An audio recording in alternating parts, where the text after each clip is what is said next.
Oh, I wasn't going to say anything, but I will now. Hi, welcome everyone. I'm Damon Scott, Chief Executive of Dunbartonshire Chamber of Commerce. We're just going to pass over to Mary Ann, who had agreed to host this session from the windy Canary Islands. See if you can guess who she is. So I'll just pass you across because I don't want to steal any thunder. Thanks very much. Oh, hello and welcome, everybody. And as David said, from a beautiful but windy, slightly rainy Tenerife. But I have to say, it is so much nicer being windy and rainy in Tenerife than it is in Clydebank. And today, about 23 minutes ago, my internet connection went down. So I am definitely live from the garden because it's the only place I could find a connection. So I'm not wearing the shades to try and look famous or glamorous or any of it. It really is because the sun is changing the light on them. But today we are really honoured to have a beautiful guest with us, sharing her expertise in the form of Karen Wickery. Now, Karen is an author of a book called Taking the Work Out of Networking. And Karen is joining us today to be able to share her experiences, her expertise as a self-proclaimed introvert in that networking space so that we can all benefit. Because I think my experience of being an extrovert is that actually sometimes I can be a bit of an introvert too. And understanding how to show up when I'm in that space will be super useful. So Karen, can I introduce you into the room and welcome you? Thank you so much, Mary Ann. Very nice to be here. I'm in San Francisco, so we're across many time zones. Oh, isn't that wonderful? The times people will say to me, all my business, most of it is done online, and people will complain about things like Zoom. But my goodness, I've been here three times in 6 weeks, and that's all the disconnect I've had with this technology. It's quite amazing. So, Karen, in the chamber, we actively support networking. We have our networking events. They used to be in person, which were wonderful because we all got bacon rolls and coffee and that lovely human connection. And then we've spent the last, 2 years online with one another. Can you maybe give everybody a bit of a background as to how you came to writing a book on this subject? Yeah, so as I mentioned, I'm in San Francisco and I've lived here for 35 years, and I've worked in Silicon Valley all that time for a variety of tech companies. The biggest names are Google for roughly the first 10 years. I worked at Twitter as an editorial director for 5 years, but have worked with many other tech companies. So the culture of Silicon Valley is such that it took me a while to understand this. Networking is a kind of your connections and your own personal network is part of your currency as an employee, as a job seeker, as an expert, as a connector, whatever it is. It's I know in the world of business we often think we are competing with each other.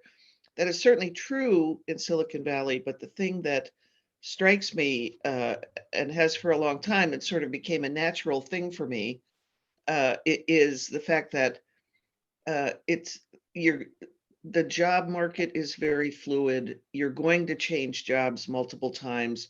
You're going to need expertise and ideas from other people at other companies and in other places. And so to have sort of a muscle built where you are naturally connecting with people, not when you need something all the time. Occasionally that happens. Yes, you have a question, you need something, but more often than not, it's just keeping the conversation going, keeping the door open between you and people you don't necessarily know well. You may never have met in person, and that is even more true in the life we're living now. And so it becomes a muscle that you use, and also a job skill and a valuable trait that people can have. And I contend we all need to sort of network to connect with people we don't know throughout our lives. It's really much more than just I have to look for my next job, and that's why I have to network. That's, I think, why people hate the idea so much, is Mhm. that so why I wrote the book is that I'd written an article kind of on this topic, and that was pretty well received. An agent, I'd gotten in touch with a book agent, and she said I could sell this idea, the combination of you being an older woman working in tech and having done for a long time, plus this idea that you're in fact an introvert. You're not going to big events and handing out your business cards and working the room. I'd rather stay at home and connect with people in a way like this.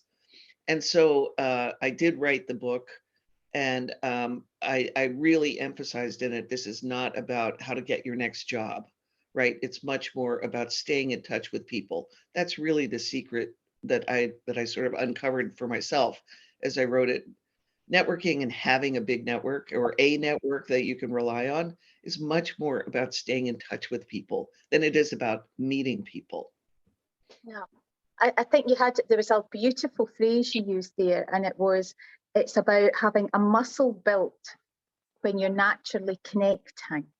And Yeah. that for me was about detaching yourself from expectation of an outcome and being very clear about accepting it as an experience and being very clear as to what would success in that environment really look like for you, which doesn't necessarily mean that expectation of a financial reward and business. Yes. And you've got it exactly. And the thing is, if you are open, part of my thesis is that we need to be open to meeting new people, and the trick to it, and I say this as someone who cannot wait to get home, no matter how much I'm enjoying whatever I'm doing out in the Yeah. world. I look forward to coming home. Um, and so the idea is really that you're open to, I can spend 20 minutes on this call, or I can spend, sure, I'd meet someone for coffee, maybe not for dinner, right? And so you sort of people who get panicky about having to be overcommitted or overscheduled, it's not, it doesn't have to happen that way. And you really don't know what might come from any just a brief getting acquainted conversation. And it could be that, oh, my friend, runs that operation or knows about that school, or they're the one who knows someone you should meet to talk further about this. That's the sort of scavenger hunt, kind Yeah. of idea. And it's just delightful because you cannot sort of pre-program, this is what I'm going to get out of this conversation. We don't do it in our everyday lives. So Yeah. this is really what it's about. I suppose when I hear that, I always think of the ripple effect. Do you know that Yes. one question, one conversation can actually ripple out in ways that you have no way to know what it's going to be or any control over it. But Yes. you're not just speaking to one person in that moment, you're potentially speaking to 10, 20, 30 people. You're going to have an audience there.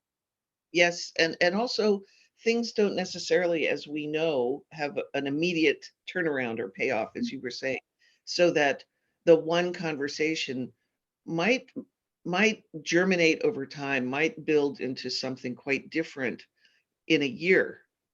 And it's only because you had that initial point of contact that could have happened. Okay. So there's a couple of things, a couple of curiosities that are coming up as I'm listening, because I know that as entrepreneurs, as small, medium-sized enterprises coming into business, Yes. and you're maybe starting out, and what we're saying here is disconnect from the outcome of having a sale and be present is easy said, difficult done when you've got that pressure of money there. And there's also an abundance of networking opportunities. How, as someone coming into business, what would you say to someone just starting who has got a lot of choice and where they can go and is still really worried about how they're going to make their first monies in that environment? You know, I have to say, I admire people who run a business larger than me being a solo consultant because everything is more complex when you start adding in people, strangers who are coming to buy maybe, and employees and all the rest. I have a lot of admiration for that. And I guess I would say it's really about the mindset, right? So there's a very popular book, which you may know. I think it came from a Stanford professor called The Growth Mindset. Okay, Uh, yeah.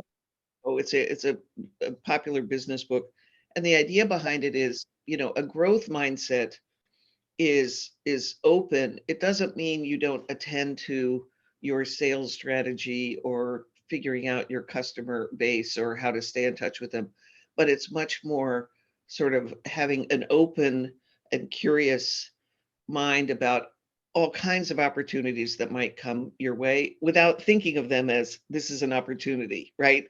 And so that's maybe the trick for people who are focused on sales, is simply to say, you know, I'm open to, uh, you know, the next person that walks in the door, even if I'm not the right one, even if I don't have the product or service that they need. Let me think about, uh, you know, what is it they need? Let me ask them that. And I find that, for me, I mean, my sort of product, is really connecting people to people. So I just think I don't want people to go away empty-handed. If even if I can't help them. Years ago, when Google was on very much on the rise, and a you know, a huge company, at one point I read that 1 million resumes, CVs, were coming in every year to Google. And so I all kinds of people on LinkedIn I knew barely or didn't know at all would reach out to me and say, how can I, you know, I applied, how can I talk to the hiring manager? How do I get in? And you know, I knew if these were people who were sort of far removed from the tech world as it was then, and the rest of it, I thought, you know, there's nothing I could do to help you directly, but let me send you an article on, you know, sort of the best tips on applying for a job and sending a resume and following up and so on. Or even an article, and there were lots of them at the time, you know, here's what it's like to apply for a job at Google, and good luck, right? I can't help you more than that, but read this and you may find something from it, and good luck. And so the idea of, hey, I maybe am not the right one, but I'm listening to you, and I'm going to remember you, and I'm going to, you know, think of something for you. I think that goes a long way to people remembering you and your company and your service. Now, you don't want every transaction to be that way, but you do. It places you in a sort of, I'm open and I'm, ready to help you, in any way I can. And I think that comes back to you, as a business person. So there, I'm hearing it's all about I always say turning up the volume to max on your listening, and being super curious about the Yeah, person in front of you. yeah, Um, exactly. so that's what, when you're in that space, when you're in the space of networking, turn up the listening, getting your curious hat on.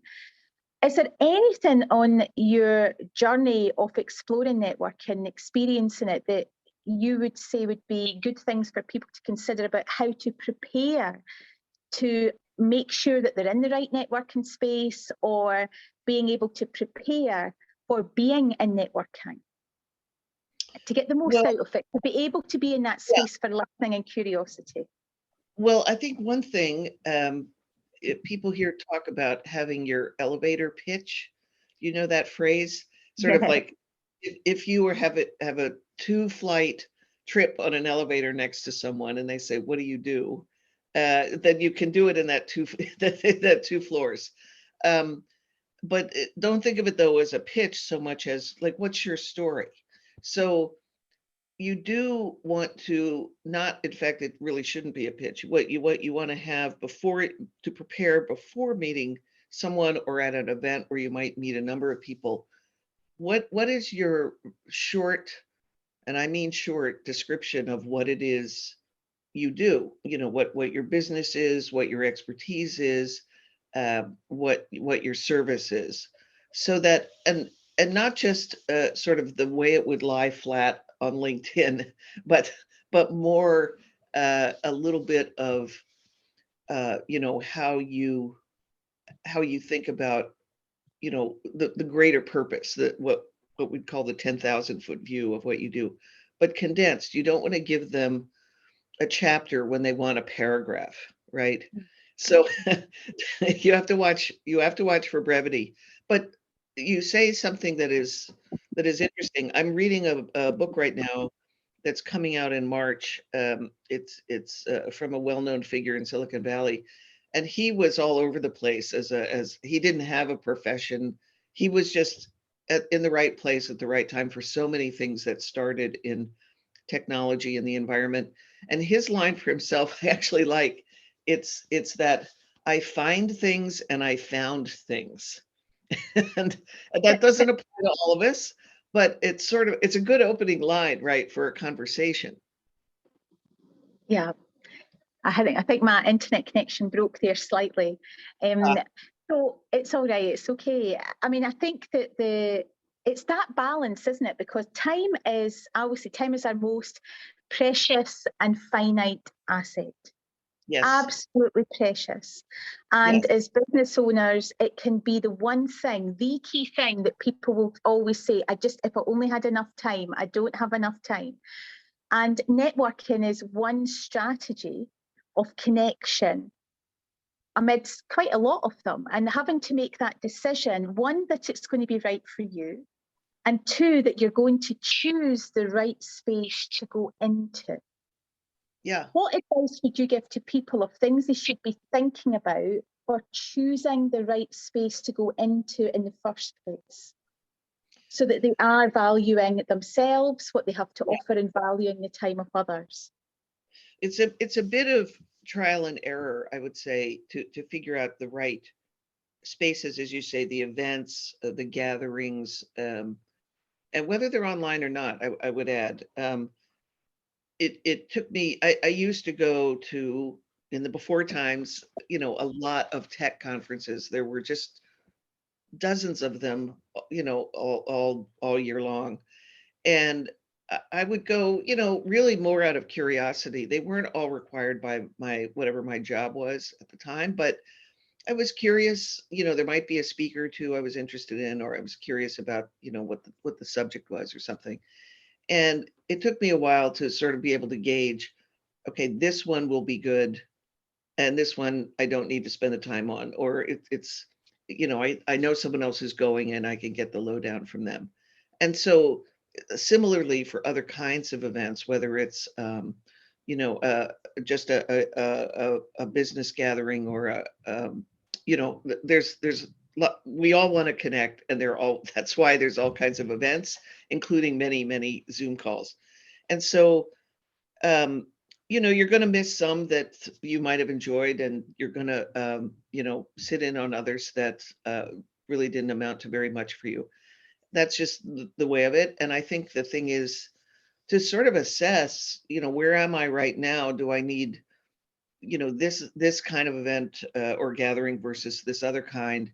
And also don't forget to take a night off every now and again and have a completely different kind of event for yourself.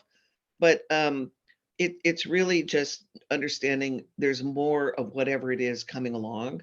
And so there's don't burn yourself out on, I have to go, as we say, see and be seen Yeah. everywhere, right?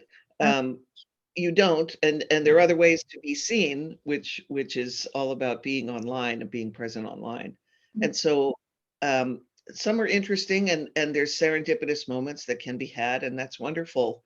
But don't have that fear of missing out, because there there are always going to be more gatherings of one sort or another, and you have to figure out the industry related ones for you that might be, those might be really interesting to keep up with, and they might be infrequent enough, but Yeah. I now know enough to say, if something is not well run, or I'm having to wait, a couple of hours to get to the meat of the thing, it's not well run. So I'm not going to spend my time on that one.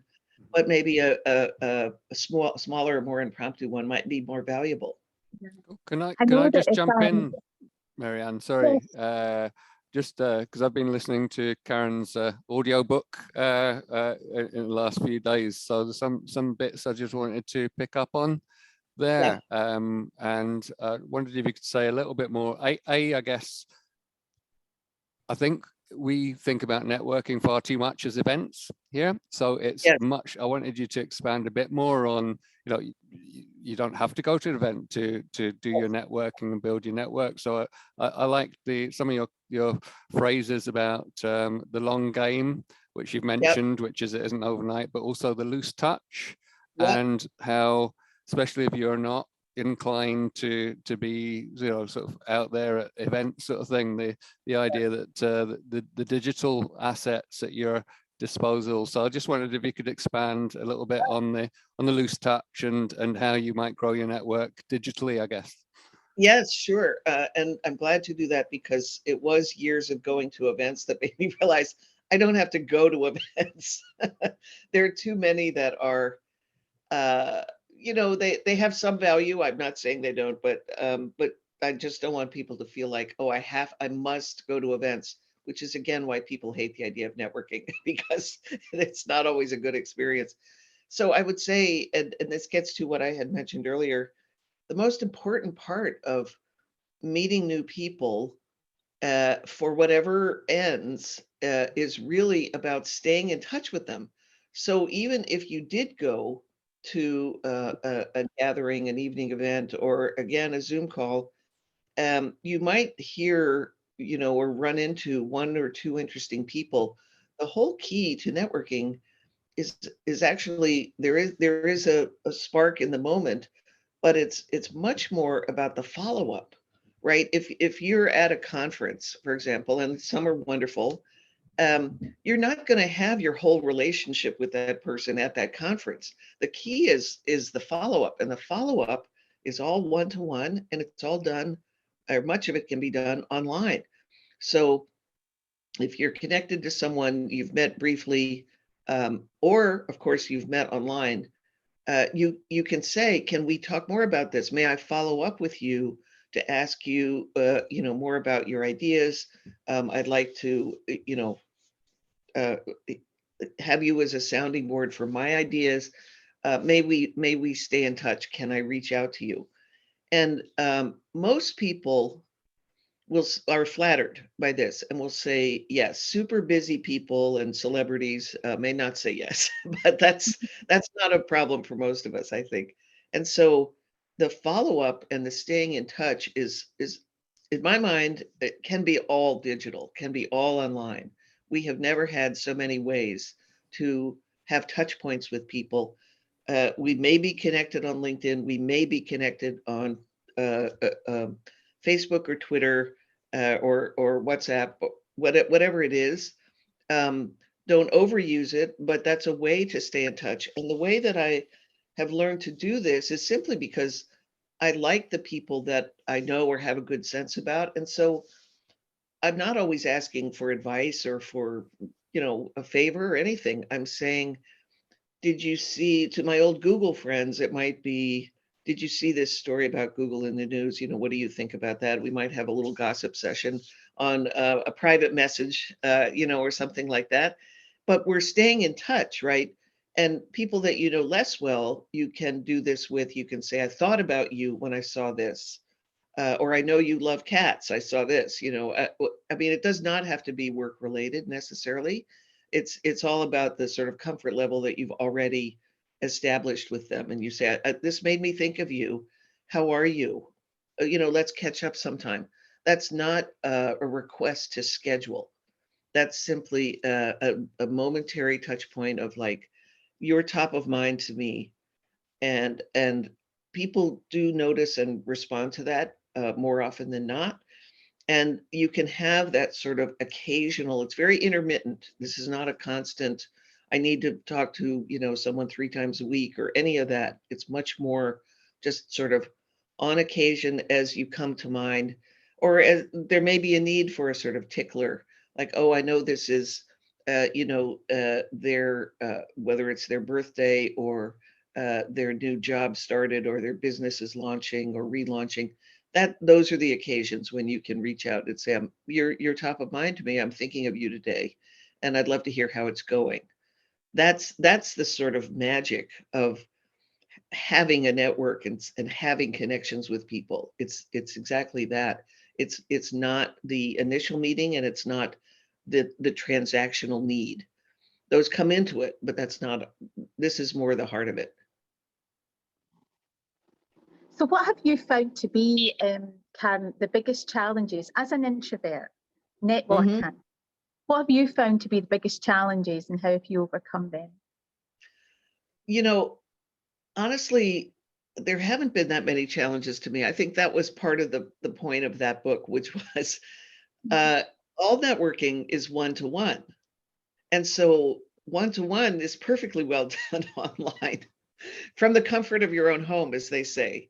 Um, I think the challenge is, you know, there are I have to say I'm a social introvert. And so I do like going out into the world and having an experience, but then as I say, I can't wait to come home. But um I think that the challenge for some is they only can think of this awful hotel ballroom networking event, right? And that's something that everybody hates the idea of, or possibly a company party, which has its own complexities, a company celebration. That's sort of a form of networking, but frankly, I view that more as a work obligation. So I think the key there is you don't have to stay the whole time. You want to see and be seen as you circulate and get out as quickly as you can. But that's sort of a requirement for work. That's as opposed to I must meet new people, right? Yeah. So honestly, to me, there aren't really any big restrictions. And in fact, I find I wrote a whole chapter on email because I still believe that email is kind of the backbone of communication with people you don't know, people that you have to explain something complex to, right? And or introduce to people and say something about them in the process. Anyway, I use email a lot, and that is that really I think is much better than even an in-person meeting where you're having to, sort of tell a long story and persuade someone and do all that.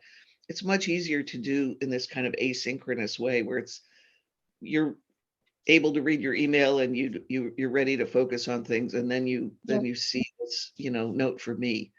So anyway, I don't know of any restrictions. Yeah. So it sounds to me there that there can be a bit of a mindset shift there as well, and just noticing the kind of story you're telling about Yes. your barrier to networking. So if you Yeah. are an introvert and you hear yourself saying, "Oh, I don't do that. I'm an introvert. Oh, I don't like mixing like that way," is challenging that story. Yeah. Exactly right. Because it's always the other way for me, is that people think that because you're an extrovert, you're going to love it. Right. And that's I'm not true telling you, no either. no one loves it. Not No. true. If I'm in the wrong space, I don't enjoy it. Do you know? No, right. That's human. That's a human thing. Absolutely. Yeah. So just making sure that you're in the right space, um, noticing that your own strengths and challenges, and being able to work with them well and respect them and valuing them actually. So You that you're not putting yourself into spaces that are triggering your nervous system into causing you stress and anxiety. this brings to mind exactly. I have a friend named Hunter Walk. I worked with him back in the day at Google. He now is a venture capitalist. He has a small firm with just one other partner. And I went to talk to him as I was starting to work on this book. He's a kind of a quirky guy, and whatever you think of venture capitalists, you probably don't think of him. And he told me, he said, I wanted to be a venture capitalist, but I didn't want to be part of a big firm because I don't like dealing with a lot of people. So on purpose, he created a little firm with just one partner, and they manage what they can, and they sort of divide up what they do. But he had written, and I cited in my book, you can find it on Medium. Actually, he writes quite a lot, Hunter Walk, and he'd written a wonderful article about how he overcame how he figured out his strategy for going to conferences, because VCs, everybody wants to talk to VCs. Everybody has an idea for a company. Everybody wants money from a VC, right? And so, he goes to a lot of conferences, or this is all in the before time again. And he hated them because he felt, I need to hear from everybody. I need to meet everybody. And he is an introvert, right? So he was like, I hate this. And it took him, he figured out a better way for himself. And it was this: if he had two or three sort of quality conversations at the conference and got cards for follow up, right? Then he felt like it's a win. And so, or sometimes he would say, I'm having an interesting conversation with someone, and we're going to leave the conference and walk around the block and have a coffee. Yeah. And he was like, this is much better. I don't have to meet everyone. I don't have to talk to everyone. I just do it and come away with maybe two or three new contacts I can pursue later, and we can get to know each other better outside of that event. And he's much happier and didn't, hate having to go.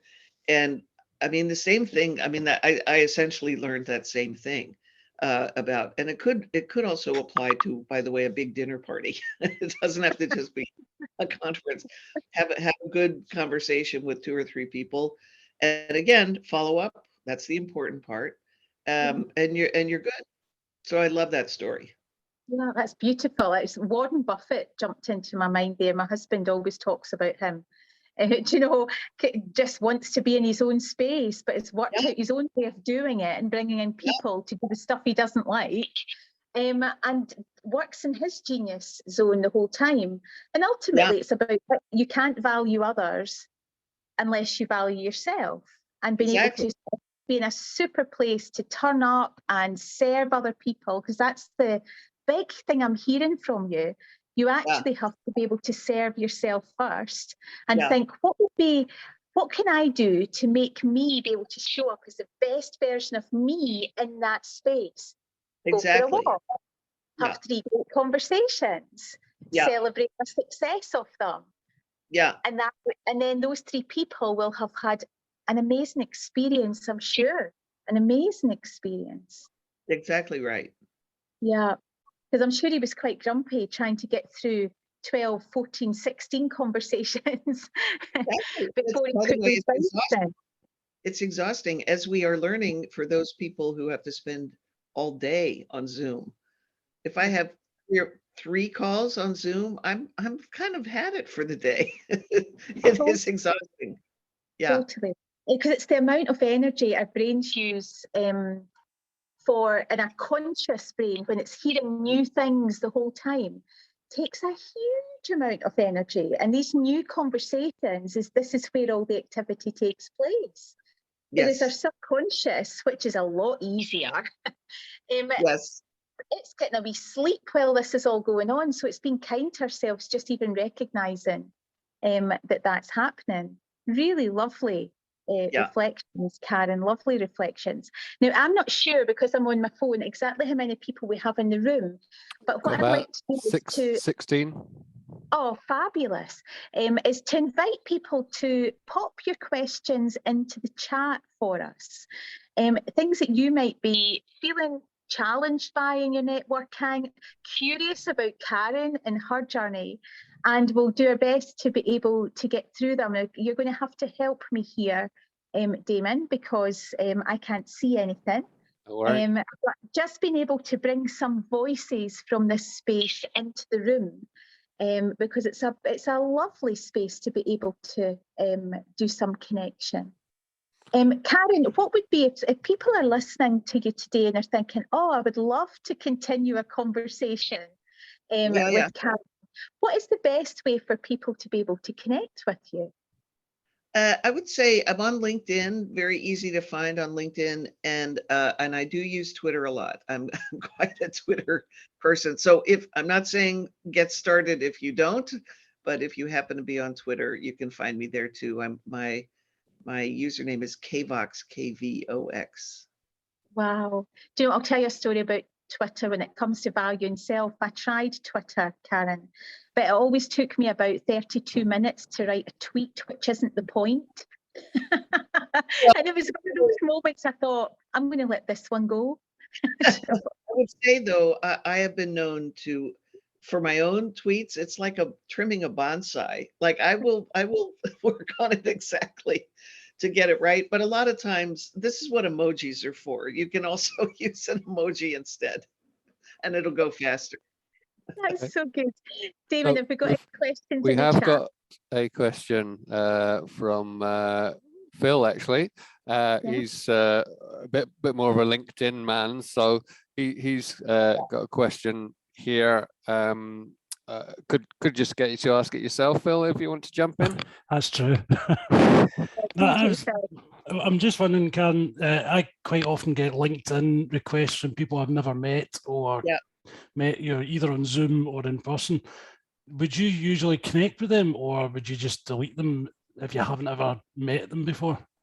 You know, I'm sort of not a good model on this uh, because of what part of what I do is connecting other people together. I'm pretty liberal on LinkedIn about who I connect with. Not every single person who puts in a request, but I might be interested if they have a background in publishing or if there's something else that looks interesting to me about their background. I will say LinkedIn lately it's gotten a little busier with the people pitching you, which I do ignore. So I ignore. I don't act on a lot of requests on LinkedIn, but neither do I have a hard and fast rule about I must have met you in real life because that I think uh,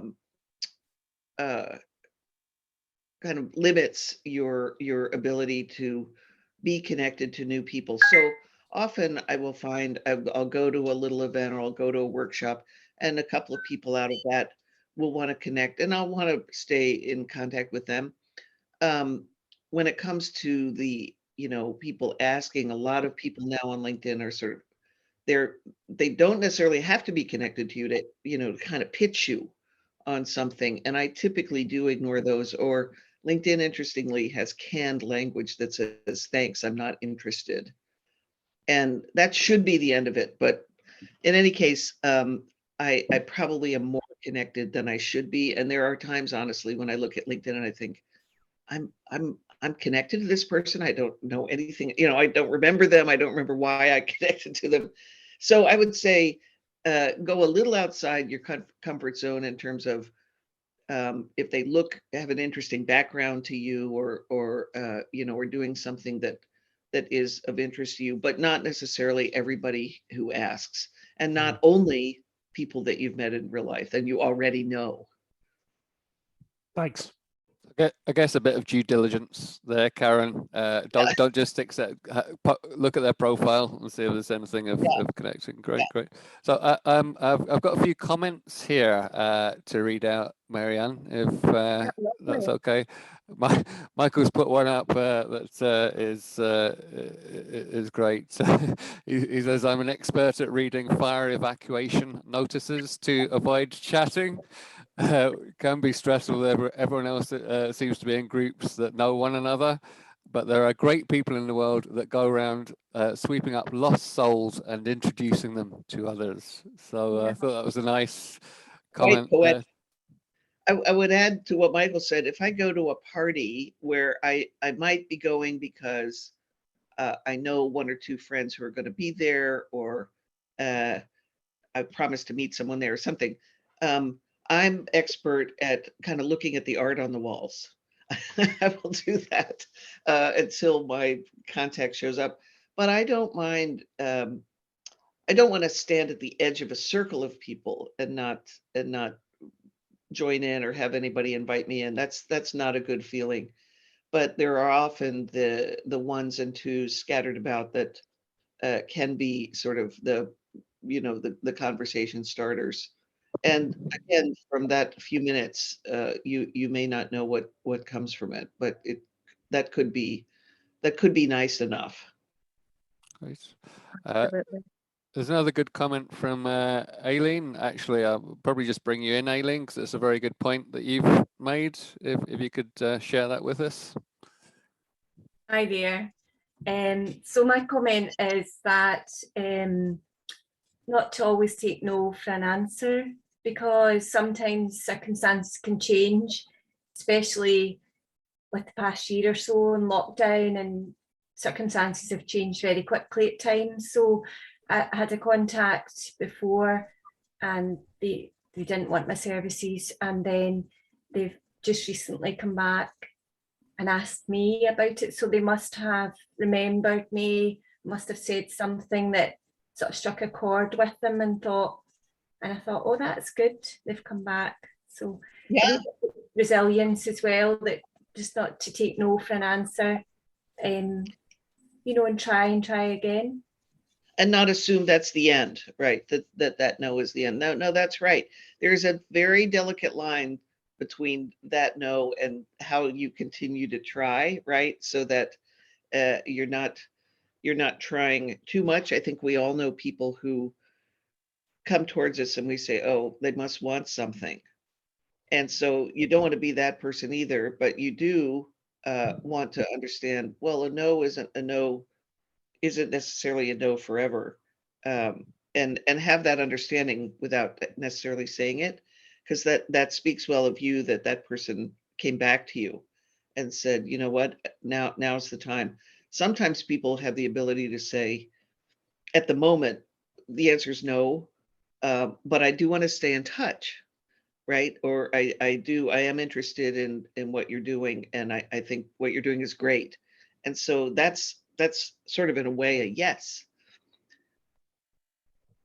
Absolutely. It's that kind of known, it's not a no, it's a not yet.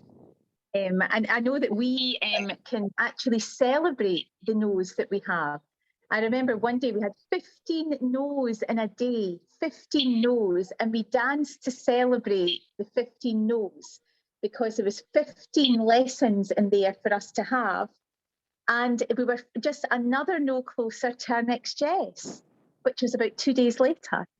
But again, it's going back to that, keeping yourself open to be curious about what the lessons are in there and what you're hearing, and making sure that the wrong story isn't blocking you from being able to do that.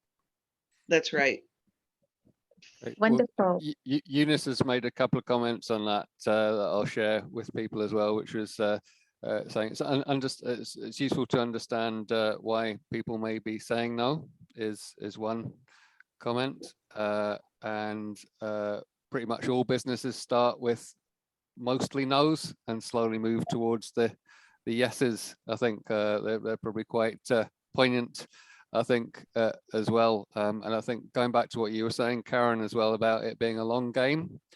And I should probably jump in at that point as well. As about, we're sort of starting to talk about sales here as well, where I know in your book you talk about lots of other things in personal relationships developing, also the collaborations and knowledge sharing and peer-to-peer sort of things. And that's something I've really got out of the chamber, where I hear these stories of people coming to our networking, which isn't, is at the other end of the scale from these very salesy networking sessions that you get that are almost about that. You've got 30 seconds to do your elevator pitch and that's you, sort of thing.